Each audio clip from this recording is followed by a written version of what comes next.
How to rewire your brain. Replace that cheap dopamine with high reward behaviors. So the old dopamine here that we're all so used to is scrolling, notifications. Notifications need to be turned off in general. Luke actually mentioned it to me yesterday about his Apple Watch, that constant notification, and it's a distraction. To me, I like it because I like being notified straight away in the message, but certain apps, things like that, I'll have the notifications turned off. Like Twitter in particular, it's constantly ding, ding, ding. It's crazy. There's just no point.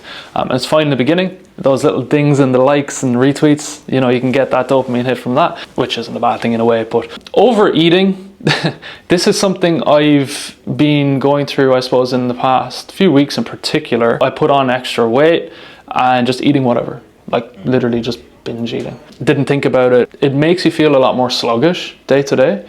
Especially if you like takeaway like myself. It's not a good way to get dopamine, that's the reality. And YouTube binging, I'll show you there shortly something to just essentially delete every suggestion on YouTube. I think it's so important to have. And that new dopamine is content creation. I think is so important. Just ticking tasks and exercise and steps. My Apple Watch, really the main thing I have for is like steps, running, things like that. That's the best thing for it to track in my opinion. Try and get yourself a step goal.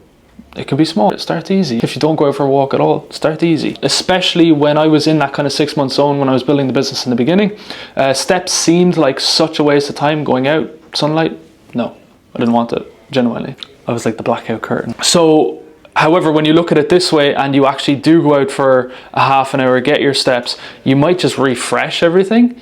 And you might be different, you might need that blackout. But for me, I've realized that if I do get out for a little bit, especially if the weather's nice, if I do go to the gym, I can actually be more productive when I do get to work.